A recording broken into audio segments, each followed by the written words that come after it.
ఈనాటి వార్తల్లోకి వెళ్తే ప్రధాన అంశాలు ఇది. కూటమి కుట్ర తెలంగాణ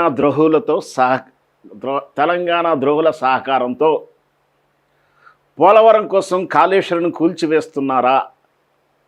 కూటమి కుట్ర తెలంగాణ ద్రోహుల సహకారం, పోలవరం కోసం కాళేశ్వరం కూల్చివేత. మనం బడే బాయ్ చోటే బాయ్ గురించి కొంత భయపడుతున్నాం, ఆందోళన చెందుతున్నాం. కానీ గురు శిష్యుల గురించి ఇంకా చాలా చాలా చాలా చాలా ఆందోళన చేయాల్సినటువంటి పరిస్థితులు ఉన్నాయని అయితే అర్థమవుతూ ఉన్నాయి. వీటి గురించి పూర్తిగా తెలుసుకుందాం. అలాగే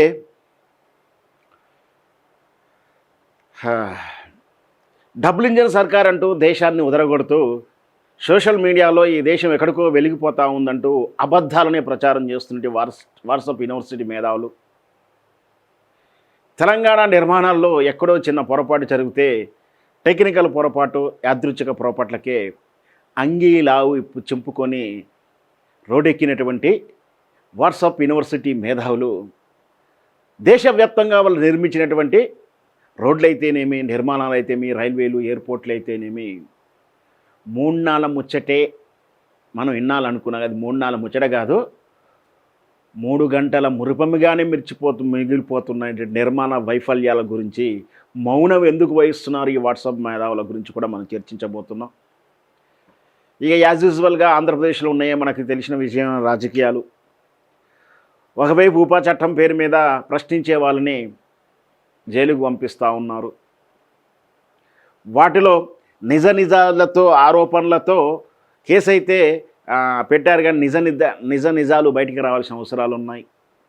నిజంగా వాళ్ళు ఏదైతే ఆరోపించిన కేసు ప్రకారం ఏదైతే ఉందో ఆ కేసు ప్రకారం అతనికి తీవ్రవాదుల ప్రోత్సాహం కానీ, తీవ్రవాదులని క్రియేట్ చేయడం కానీ, సత్సంబంధాలను కలిగి ఉంటే ఖచ్చితంగా శిక్ష పడాలి.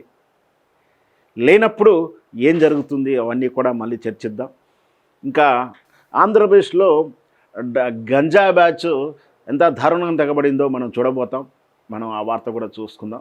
ముఖ్యంగా ప్రధానంగా ఈ కాళేశ్వరం గురించి మనం చర్చించాల్సిన అవసరం ఏర్పడింది. ఏదైతే మనం భయపడ్డామో, ఏదైతే జరగకూడదు అనుకున్నామో, ఏదైతే మనం ఆందోళన చెందామో అంతకన్నా ఘోరంగా, అంతకన్నా ప్రమాదం ముందే వచ్చేస్తుంది. ఊహించిన దానికన్నా విధ్వంసం జరగబోతుందా? మనం అపోహల దృష్ట్యా మనం బాధపడ్డాం. అపోహలే నిజాలు కూడా కావు, మనకక్కర్లేదు. ఉదాహరణకు మనం ఒక చుట్టవింటికి వెళ్తాం. చుట్టవింటికి వెళ్తే అతని వ్యక్తిగత అలవాట్లే అనుకుందాం, మనకక్కర్లేదు. ఎందుకు? ఆయన వ్యక్తిగత అలవాట్లు మనకేమక్కరా? మనం వెళ్ళిన తర్వాత మనకు అతిథిగా ఇవ్వాల్సిన మర్యాద ఇస్తున్నాడా లేడా మాత్రమే చూసుకోవాలి. అతను వ్యక్తిగతంగా మర్యాదపూర్వకంగా లోపం చేసినప్పుడు కానీ, వ్యక్తిగతంగా ప్రమాదకరమైన లక్షణాలు ఉన్నప్పుడు మాత్రమే ఆందోళన చెందాలి. ఆయనకున్న అలవాట్లు, ఆయనకున్నటువంటి వ్యవహారిక తీరు మనకక్కర్లేదు. ఉదాహరణకు వాళ్ళు నీట్గా కూర్చోవడం మనకక్కర్లేదు. మనం వెళ్ళినప్పుడు మనకు మర్యాద ఇచ్చి మనకు నీట్నెస్గా మర్యాద చేస్తే సరిపోతుంది. ఆయన లేటుగా లేస్తాడేమో, మనకక్కర్లేదు. ఇంకా చెప్పాలంటే నాకే బాధ అనిపిస్తుంది. అట్లాంటి విమర్శలు చేసిన తర్వాత మనం లేని అసహాయాన్ని పెంచుకొని మనం కడుపంతా నిండిన తర్వాత వెనకట ఒక సామెత చెప్పినట్టుగా ఉంటుంది. అలాగే అవసరం తీరిందాక ఒక రెక్క, అవసరం తీరిన కదా వడమల్లయ్య అన్నట్టుగా అన్నీ మనం సమకూరిన తర్వాత బద్ధకానికి తెలివి ఎక్కువ పెరిగిపోయి అట్లా నువ్వు లేటుగా లేస్తావా, ఎట్లెట్లా నువ్వు నేను వస్తే నిలబడవా, ఎట్లెట్లా అని మార్పు కోరుకున్నారు. ఆయన చేసిన ద్రోహం ఏమిటి? పునర్నిర్మాణం వైపు ఏకాగ్రత చేయడమే ఆయన చేసిన నేరమా? అందుకే శిక్షించారా? మార్పు కోరుకున్నారా? దాని ఫలితం ఏముందో తెలుసా? 60 ఏళ్ళు తనలాడినటువంటి తెలంగాణ ఉద్యమం, తెలంగాణ పిల్లలు, తెలంగాణ ప్రజలు మళ్ళీ రాబోయే 600 సంవత్సరాలు కూడా కోలుకోలేనంత విధ్వంసాన్ని క్రియేట్ చేయబడుతుంది. ఇది మనం బాధపడాల్సింది. 60 ఏళ్ల పోరాటంలో 6 ఏళ్లలో పునర్నిర్మాణం చేసినటువంటి అంకితమ్మంగలంటూ నాయకుడిని కోల్పోతే నష్టం ఏంటో ఇప్పుడు అర్థమవుతా ఉంది. తెలంగాణ బిడ్డగా, తెలంగాణ డిఎన్ఏ ఉన్నటువంటి వ్యక్తిగా, తెలంగాణ ఉద్యమకారుడిగా, తెలంగాణ ప్రయోజనాలు ఆశించే వ్యక్తిగా చెప్తా ఉన్నాను నేను. ఎంత విధ్వంసం ఇదే నేను క్రియేట్ చేసింది కాదు, మేధావులు చెప్తా ఉన్నారు. వెనక జరగబోయేటువంటి విధ్వంసం యొక్క రూపం ఎలా ఉండబోతుందో, ప్రళయ రూపం ఎలా ఉండబోతుందో, దానికి ఏమేమి జరుగుతున్నాయో అంటే ఎక్కడెక్కడో జరిగిన సంఘటనలు కావు, ఇంటర్లింక్గా జరుగుతూ ఉన్నాయి, తెర వెనుక జరుగుతూ ఉన్నాయి. మన ఇల్లు తగలబడేదాకా, మన సీటు కింద నీళ్ళు వచ్చేదాకా, మన సీటు కింద నిప్పు వచ్చేదాకా తెలియనంత నిర్లక్ష్యంలో ఉన్నాం తెలంగాణ ప్రజలు. కేవలం మనం అపోహ మీద ఉండి వ్యక్తుల మీద, వ్యవస్థ మీద కోపాన్ని తెచ్చుకుంటే ఏం జరుగుతుంది అంటే ఇట్లాంటి విధ్వంసం జరుగుతూ ఉంది. నిన్న మనం చూసాం కాళేశ్వరంలో బుల్డోజర్లో ప్రొక్లైన్లు పెట్టేసి ఇసుక మేటులు పిల్లర్ దగ్గర ఏ విధంగా తొలిచేస్తున్నారు. కుట్ర. కాళేశ్వరాన్ని ఉంటే దాన్ని అది ఉంటే దాంట్లో నీళ్ళు నింపండి, అది చేయండి అడుగుతాడు. ఒక ఇల్లు ఎంత రాజభవనమైనా, ఎంత అంతఃపురమైనా, ఎంత అద్దాల మేడైనా మనం నిరుపయోగంగా ఉంచితే శిథిలమైపోతుంది కదా, బూజు పట్టిపోతుంది, నిరుపయోగం అవుతుంది. అలాగే కాళేశ్వరాన్ని ఆ విధంగా చేయాలని కుట్రలు చేస్తూ ఉన్నారు, మేడిగడ్డని నిర్లక్ష్యం చేస్తూ ఉన్నారు. ఇట్లా నిర్లక్ష్యం చేస్తే దానంతలో అదే పడాబడిపోవాలి, చరిత్రలో అది కనుమరుగైపోవాలి. అది కేసీఆర్ మీద కోపంతో చేస్తున్నారా, తెలంగాణ మీద కోపంతో చేస్తున్నారా, ఇంకొకరికో లాభం చేకూర్చడానికి చేస్తున్నారా అనేది ఇక్కడ అర్థం చేసుకోవాల్సిన అవసరం ఉంది. ఎంత పొరపాటు చేశాం, ఎవరికి ఏమి ఇవ్వకూడదో వాళ్ళకి అది ఇచ్చేశాం, ఎవరికి ఎలాంటి అధికారం ఇవ్వకూడదో వాళ్ళకి ఇచ్చేశాం, కేవలం అపోహల వల్ల.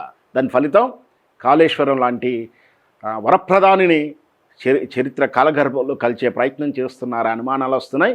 ఈ విషయాన్ని నేను చెప్పట్లేను, మేధావులు ఇంజనీర్లే చెప్తా ఉన్నారు. వాటి గురించి మనం తెలుసుకునే ప్రయత్నం చేద్దాం. ప్రముఖ ఇంజనీరింగ్ దేశపాండే గారు, పోలవరం కోసమే తెలంగాణలో కాంగ్రెస్ ప్రభుత్వం నీళ్ళు ఆపడం లేదు, కాళేశ్వరం ప్రాజెక్టు మీద ఎన్డిఎస్ఏ రిపోర్ట్ ఇచ్చి ఏడాదిన్నర కాలమైనా ఎందుకు రిపేర్ జరగటం లేదు? సరే, మేడిగడ్డ విషయంలో సమస్యలు ఉన్నాయని అనుకుందాం, మరి అన్నారం సుందిళ్లకు ఏం కాలేదు కదా?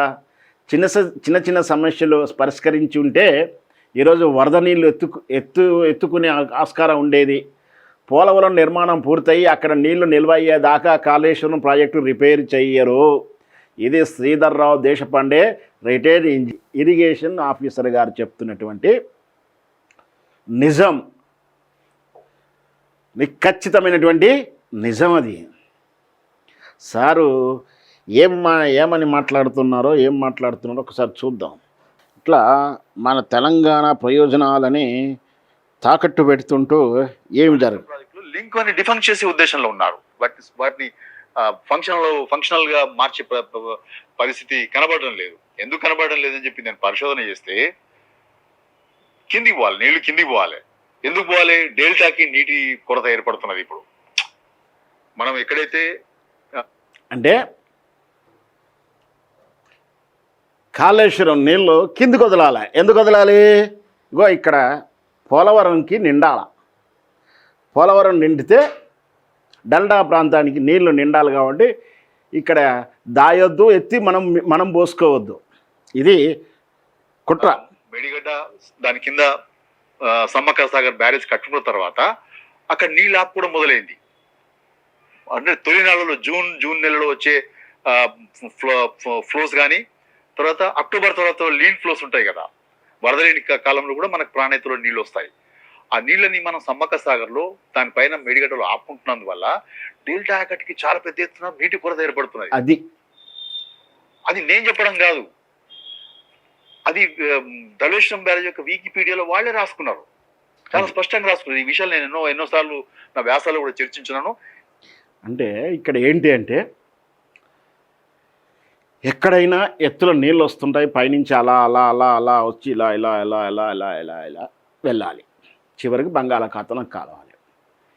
ఇలా వచ్చి అలా బంగాళాఖాతంలో ఉచితంగా కలిసే బదులు ఊరక కలిసే బదులు మన మన మన ప్రాంతం నుంచి వెళ్తూ మనకు ఎత్తైన ప్రాంతాలు ఉండడం వల్ల కొంచెం కింది స్థాయి వరకు నీళ్ళు అందట్లేవు కాబట్టి స్టోరేజ్ లేదు. స్టోరేజ్ ఉంటే ఆటోమేటిక్ గ్రౌండ్ వాటర్ పెరుగుతుంది, ఇంత పంటలు పండుతాయి.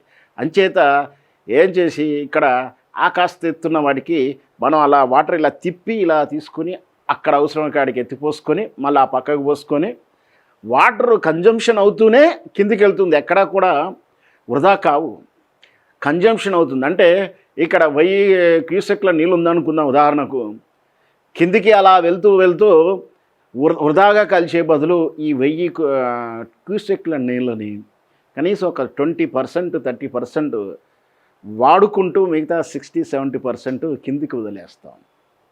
అంటే మనం నిల్వ ఉంచుకోవడం వల్లనో అవాపరేట్ అవ్వడం వల్లనో లేదా పంటకు గ్రౌండ్కి వెళ్ళడం వల్ల 20-30% డిప్రెషన్ అవుతుంది, డిప్రిషియేషన్ అవుతుంది, ఖర్చు అయిపోతుంది. కానీ అది మనం హక్కు కదా, ఈ భూమిలో ఉన్నందుకు, ఇక్కడి నుంచి వస్తున్నందుకు. అంతర్జాతీయ మన జాతీయ నీటి వినియోగ సంఘాలు ఇవన్నీ చెప్తున్న లెక్కల ప్రకారమే కదా. ఏదైతే రాష్ట్రం నుంచి వస్తున్నాయో ఆ రాష్ట్రం కన్జ్యూమ్ చేసుకోకుండా వదిలేస్తారా ఎవరైనా?